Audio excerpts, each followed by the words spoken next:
Let's talk about Detour.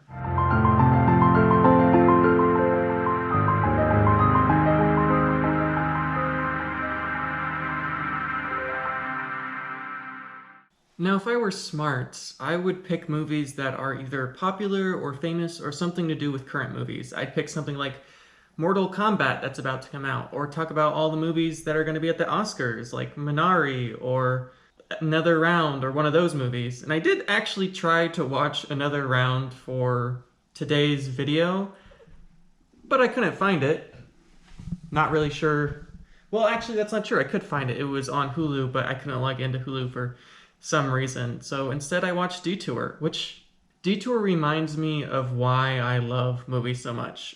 When I watch James Cameron movies specifically, though with a lot of directors of the 80s, if I'm being completely honest, I think the 80s is kind of a trash era for cinema, if we're being completely honest. And here is my cat. And when I watch movies from the 80s, it's just kind of depressing. It makes me think, why do I love movies? Do I actually love movies? Do I like watching movies? Or do I kind of hate it? Do I hate movies? And movies like Detour remind me, no, I don't hate movies. I just hate bad movies. And it was just, the 80s for some reason was a time full of bad movies. Now, of course, there are plenty of great films that came out of the 80s. And I'm not criticizing the decade as a whole or any of the amazing filmmakers that came out of the 80s, such as Martin Scorsese or Paul Schrader or the likes. There's plenty of great filmmakers that were around and made great films in the 80s. I just think, as a whole, it's a pretty depressing era. And maybe it's just because I haven't watched a lot of movies from the 80s. It's the one decade that I haven't seen a lot of. I don't really have a lot of interest in the 80s. So since I hadn't watched a lot of movies lately, and since I miss my favorite era, which is the 40s and 50s, specifically black and white films, film noir is something that I'm absolutely obsessed with. And Detour is kind of the epitome of film noir.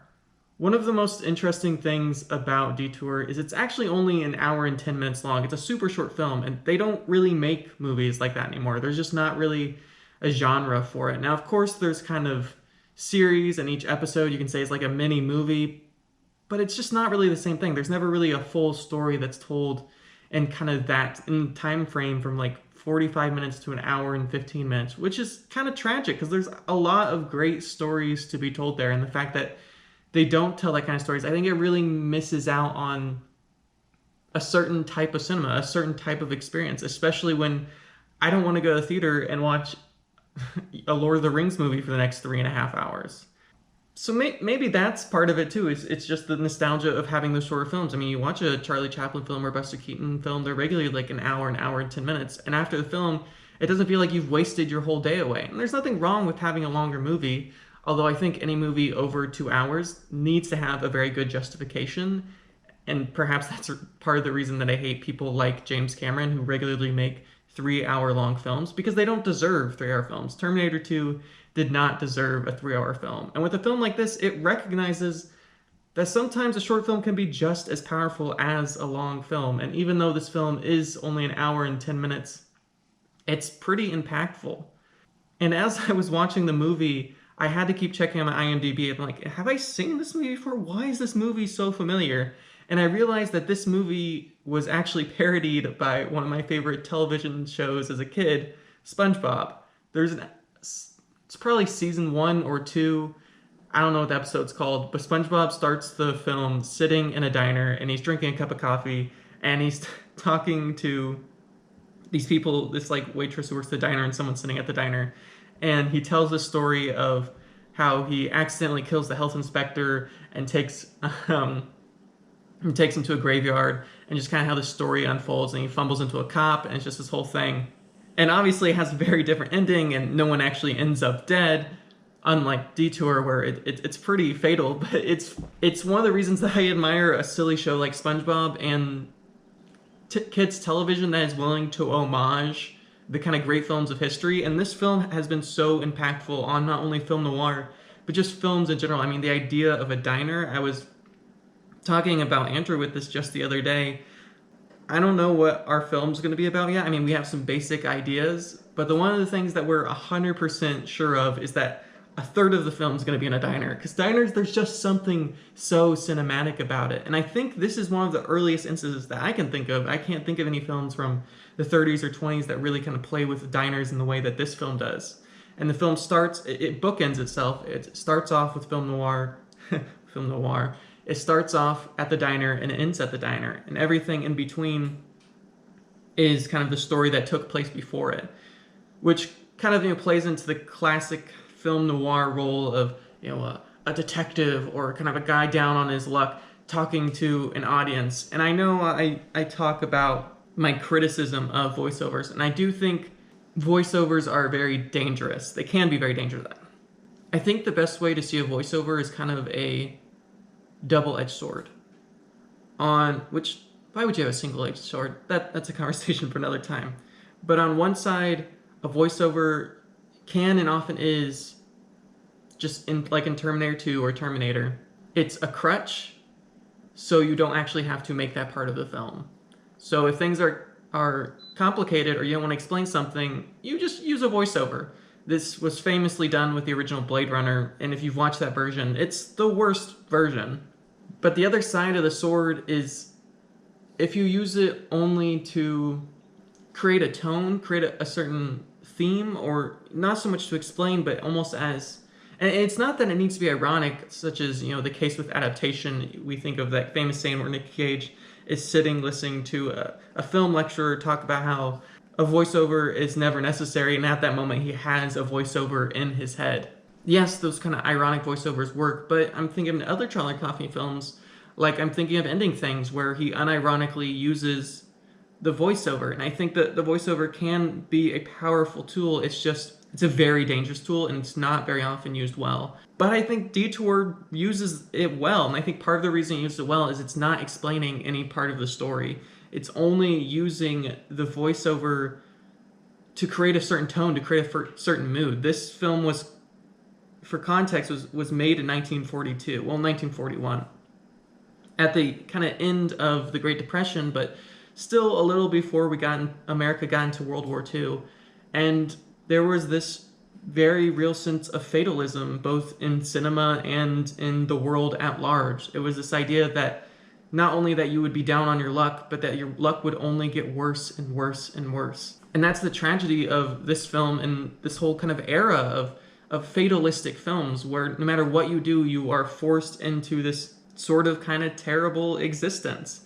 At the beginning of the film, he is kind of with the love of his life, I suppose, and it's super foggy for some reason, which is one of the things that I love about movies from the 40s, and perhaps why I integrate it in so many of my films, is they're so foggy. I don't know why they're so foggy, but the films, there's just fog everywhere, and there's something beautiful about that. I suppose it's probably has something to do with the fact that they're probably on a set, and you don't want to see that they're on a set, so they're like, well, if we just put a bunch of fog, they won't notice.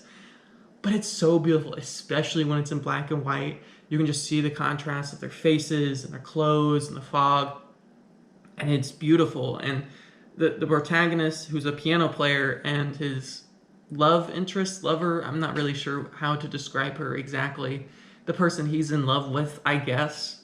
They're walking around, she's like, I need to go LA, I need to make it big, I'm gonna be a movie star. And he's like, no, you can't do it, you'll never be able to do it. And she's like, I'm gonna do it anyways. And then she goes off to LA.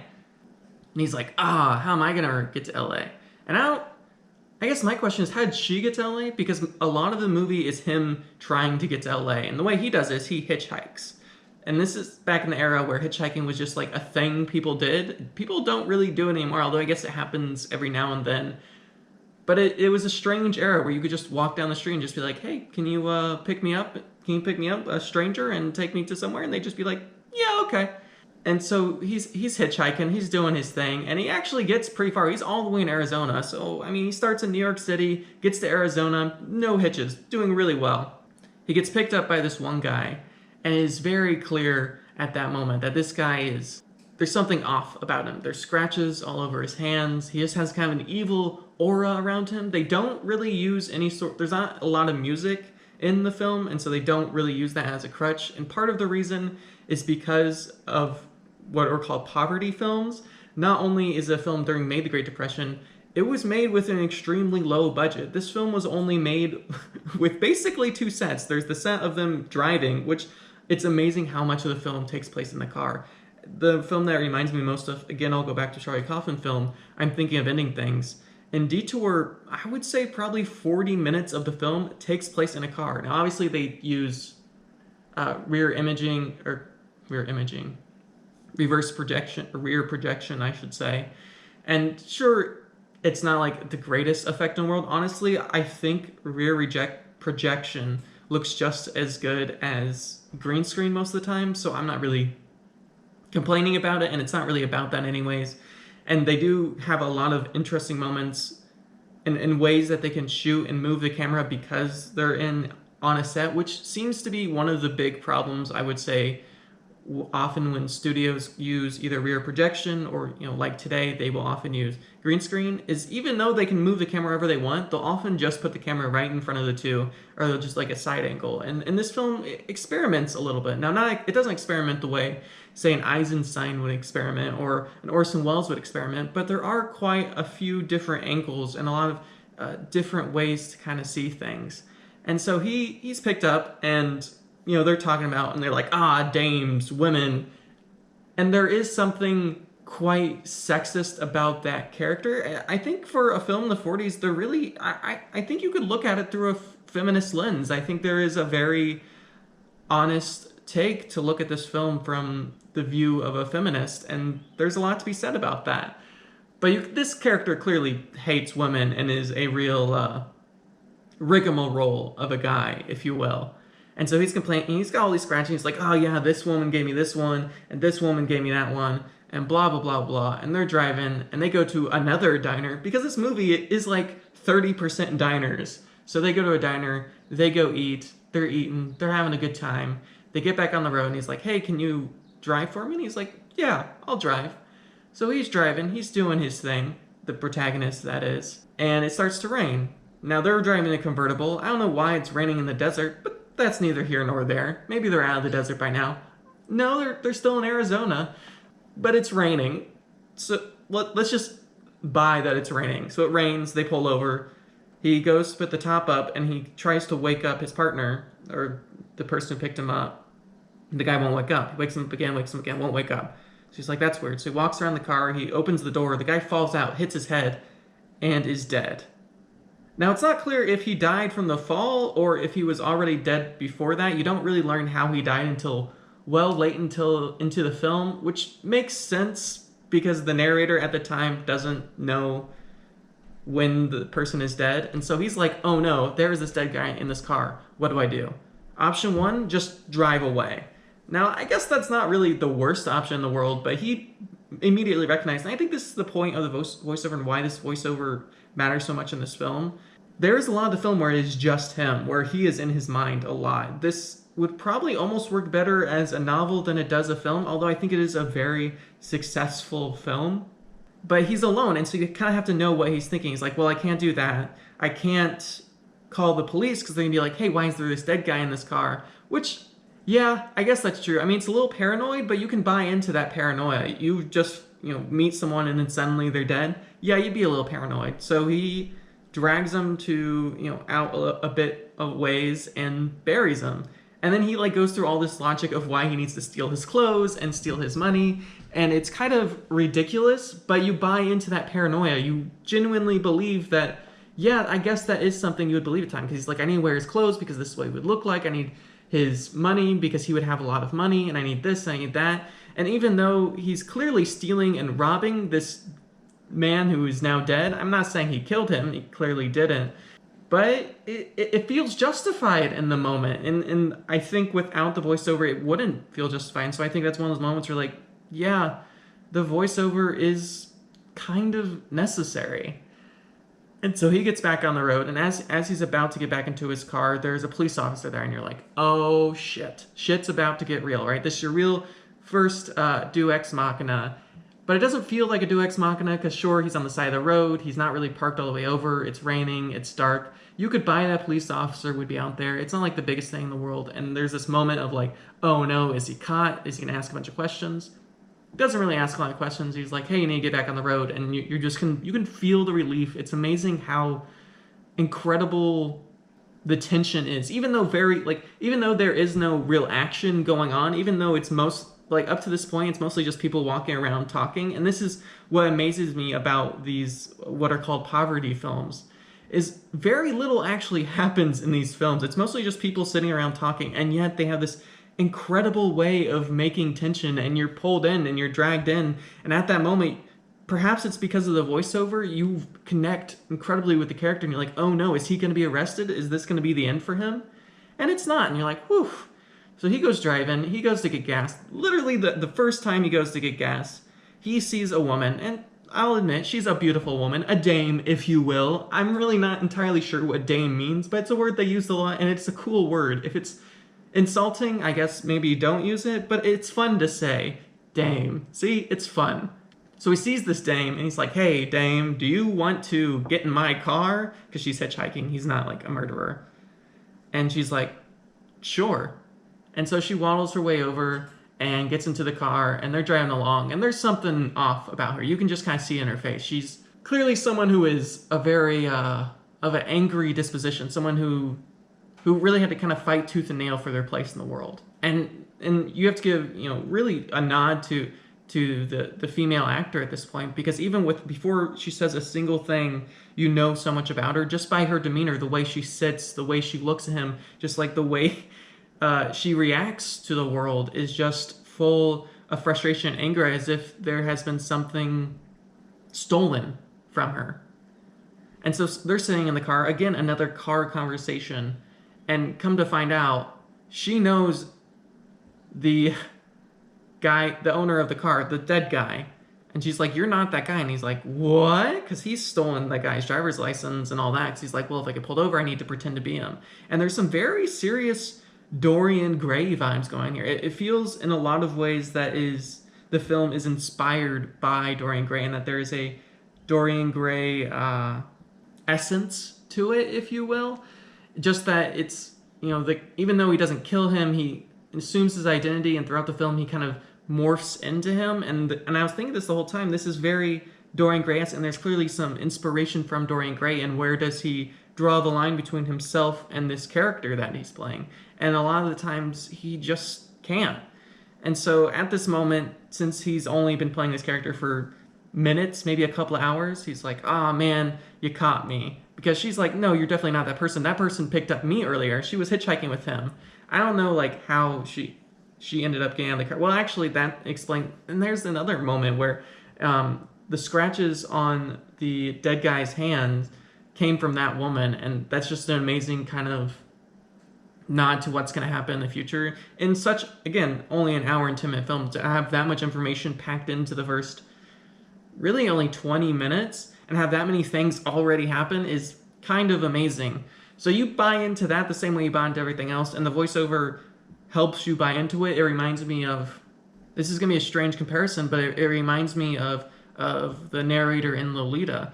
He has a certain charm to him that makes you, in many ways, kind of almost want to be on his side. Even though he's this awful human being, and you can see the terrible things he's doing, he's very good at trying to convince you of this. And in the same way, even though this narrator isn't a bad person at this moment, although he's starting to commit bad, like, evil crimes, he's so charming, he's so kind, and you feel for him. So you're like, I want to be on your side, I feel for you.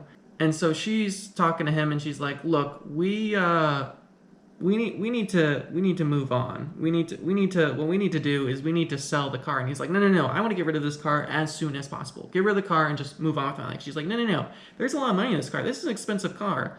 The car goes for something like $2,000, which I think in like today dollars is something like $40,000 or $50,000, which is just like an insane amount of money. So I understand why she would want to sell the car. And she also asks for all of the money that he stole, which he just willingly gives to her. And I get that he's kind of like in a tight space, because she's like, I'm going to call the cops. But he just bends over the barrel for her. He's just immediately giving in. And I think that shows also there's kind of certain power dynamic and how that shifts, because through most of the film, he's a pushover, and she just asks and gets whatever she wants. And clearly she's comes from a place where she wasn't given a lot in the world, and she has to work for everything in life. So she's more than willing to take it from him.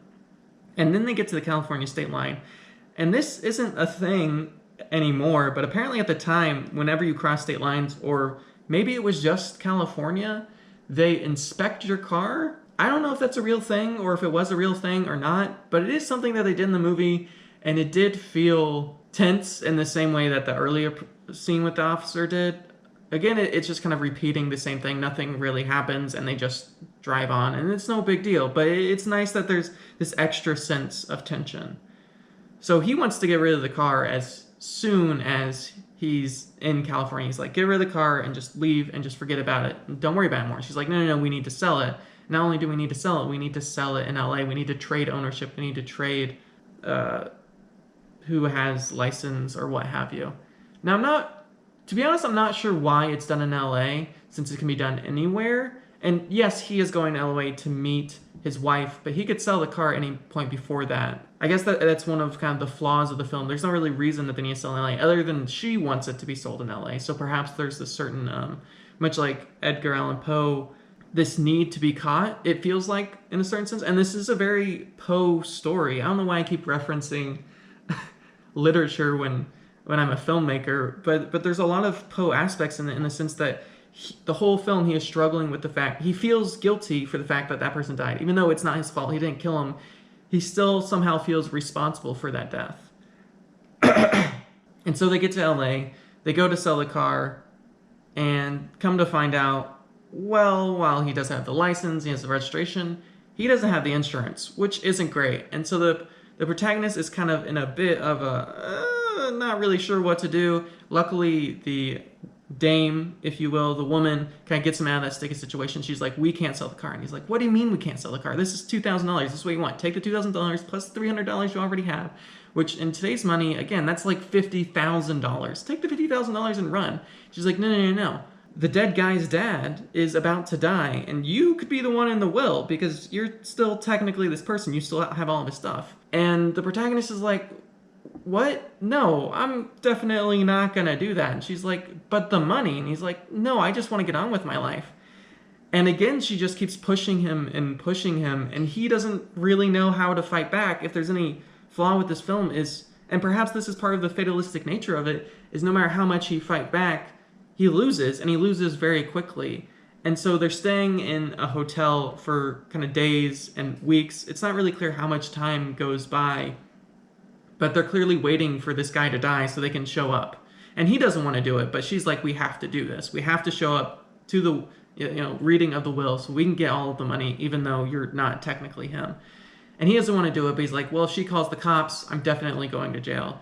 So he keeps playing along, and there's this clearly on her end, this sort of desire for him, this physical desire. I can't tell if it's so much, it's definitely not love, but I think she craves human interaction, and maybe and then some people would see the perspective, oh, she's just kind of like the seductress, but I don't think she is a seductress. I think she is someone who craves human emotion. She craves human touch, and she doesn't get it in any time in this film. She's constantly being pushed back, and by the only other character that you really see, the protagonist, he keeps pushing back at her, and I think what she wants is just to be loved. And I think part of the reason she's so greedy for this money isn't really about the money, it's about being loved, it's about being wanted. Maybe not necessarily by him in particular, but certainly by someone or anyone. But then there's the catch at the end. He gets tired of it. He's been sitting there for weeks. And he's like, I don't want to do this scam anymore. I can't do it anymore. The love of my life is like 2 blocks away.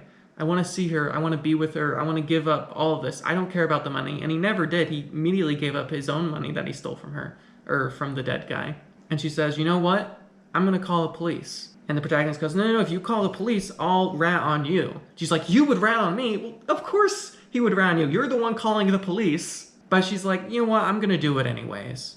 And there's a bit of a tussle between them, but she runs into the bedroom holding the phone, which, again, this is at a time when there were still cords, and this is important to the rest of the film. So she runs into the bedroom, slams the door. He starts banging the door. He's like, open the door. You can hear her starting to call the police department, and he's freaking out. He's super scared. And so he tugs on the phone cord. Now, why he doesn't just break down the door at this point, I'm not really sure. Because if he just breaks down the door, get in, hang up, end of right, conversation, it's over. But instead, he decides to pull on the cord, and instead of pulling it from the end of, say, where it goes into the wall, he pulls it from the end of her, hoping to kind of pull the phone out of her hand. And he pulls, and he pulls, and he pulls, and you can hear her like talking on the phone, and then there's this silence, which is strange. And it's strange because after he stops pulling, there's still silence. And he hits the door, he breaks it down, which makes me wonder, why didn't you do that first? Why did you wait to break down the door? Break down the door first, don't do what you did. And you realize that the silence is that she has been strangled to death. The phone cord had wrapped around her neck and he had been pulling at it and killed her. Now, why she didn't scream is a little, like, you would think you would hear her scream. Maybe it's because, like, you block your vocal cords, but in this moment, that you're not thinking about that. You're thinking, oh shit. Not only is there one dead guy, now there are two dead people. And this one he actually killed. And you can hear the narrator, him going, oh no, like, I might not kill this person, but I definitely killed this person, which is a problem. And that's pretty much how the film ends. He runs away, he abandons the car, he abandons her.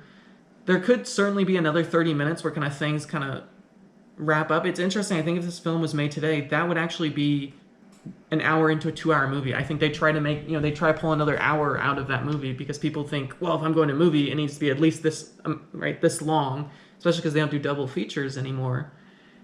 And so if this film was made today, and I've kind of considered, like, what if we remade this film? I think this would be a really fun film to remake. There's very few scenes. It's a really interesting film, but the problem is, like, copyright laws and things of that nature. But it's a really intriguing piece, and I do love it for some reason. And after he goes off, that's where we see him back at the diner.